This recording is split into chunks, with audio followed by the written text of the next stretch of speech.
When people think about ancient Rome, not many think of the Punic Wars, as it is less well known than, for example, the civil wars of Augustus.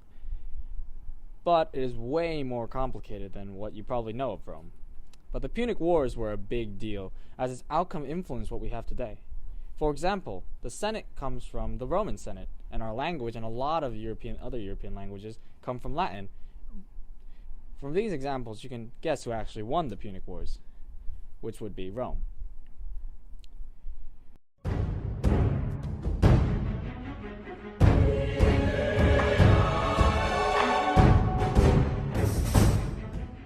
So the whole mess called the Punic Wars started in Sicily.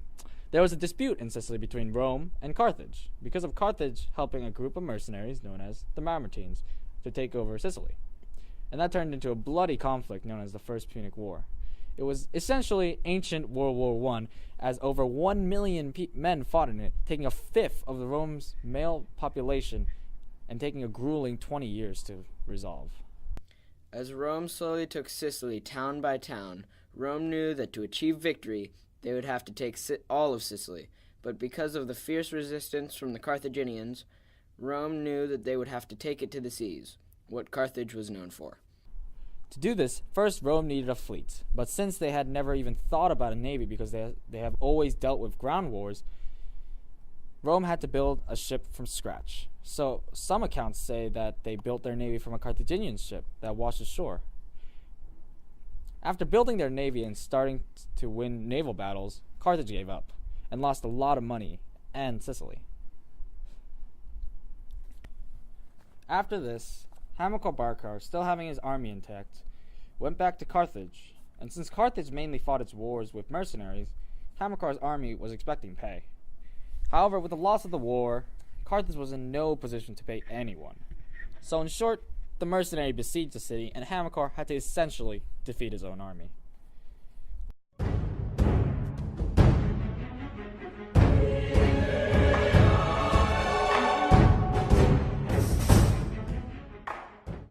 Hamilcar, furious with Rome and the humiliation that they gave him, had an idea.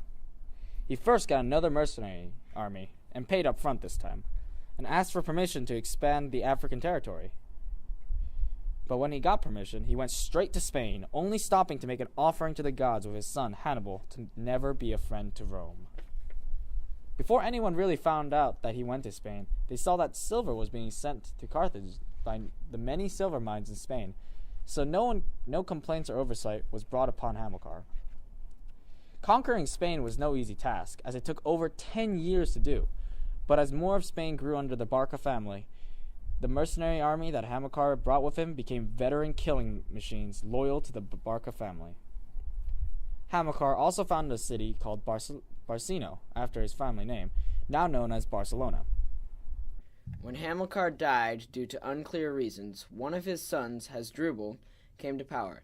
Most of Hasdrubal's accomplishments were fairly minor, except for when he got Numidia to submit to the Barca family, and he made a deal with Rome about the border between Carthage and Rome. This border was the Emperor River at the city of Saguntum.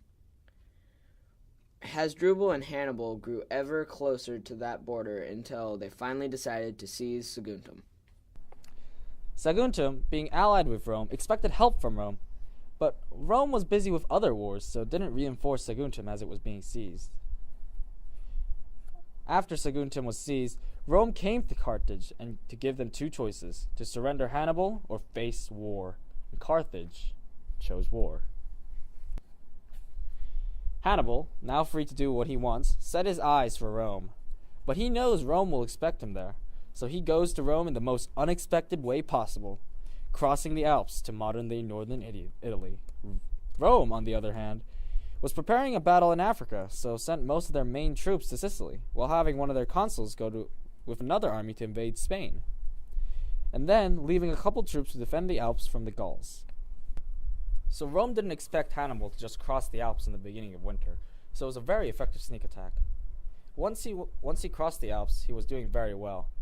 He won quite a few battles, the most notable of which being the Battle of Cannae in 216 BCE and the Battle of Lake Trasimene in 217 BCE.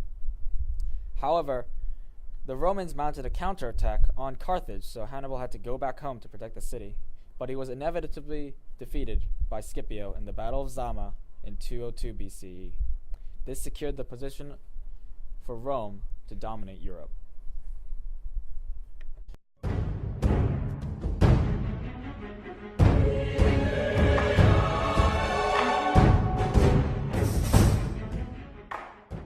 At the end of the Second War, there was an agreement made about not fighting anymore.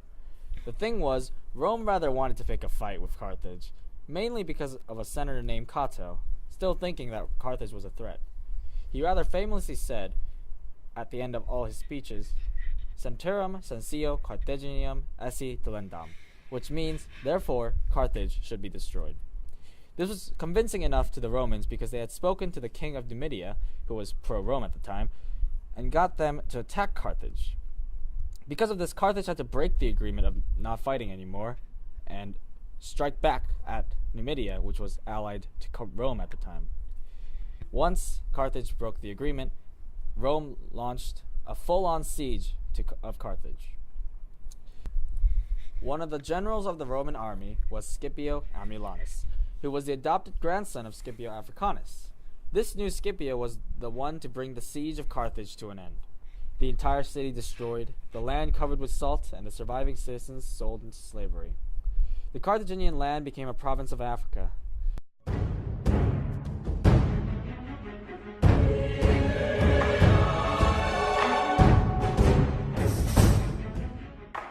One of the things that was most notable about these wars is the legacy from father to son to grandson in the Barca and Scipio families. In the First Punic War, Hamilcar Barca was furious with Rome for his humiliation. He and his son, Hannibal Barca, swear an oath with him never to be a friend to Rome, and to enact revenge against Rome. This revenge plan was passed from father to son in the Second Punic War, in which Hannibal laid waste to most of Rome and the Roman army.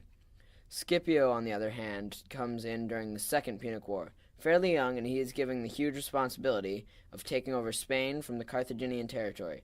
He did well at this and eventually earned the name Scipio Africanus after defeating Hannibal at Zama in North Africa and successfully ending the Second Punic War. In the Third Punic War, Scipio's adopted grandson, Scipio Aemilianus, laid waste to Carthage and definitively finished the hostilities between the two peoples. This shows how far legacy goes in wars and animosity that lasted generation to generation. The legacy doesn't stop there. The outcome of the Punic Wars influenced the world today, especially in America.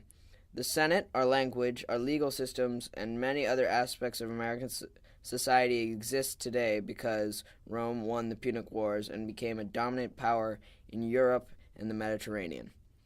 Not only that, but when Hamilcar was campaigning through Spain, he established a city then known as Barquino or Barquinon, after the family name. Now that city is known as Barcelona, one of the great cities of Europe. The tactics of various battles of the Punic Wars also shows the leadership of Hamilcar, Scipio Africanus, Hannibal, Scipio Aemilianus, and others. For instance, Hamilcar's use of mercenaries, Hannibal's surprise tactics at Tresmene and Canaan, and Rome's Fabian tactic are military techniques still in use today. Even though most people don't realize it, the wars between Rome and Carthage shaped much about the world we know today.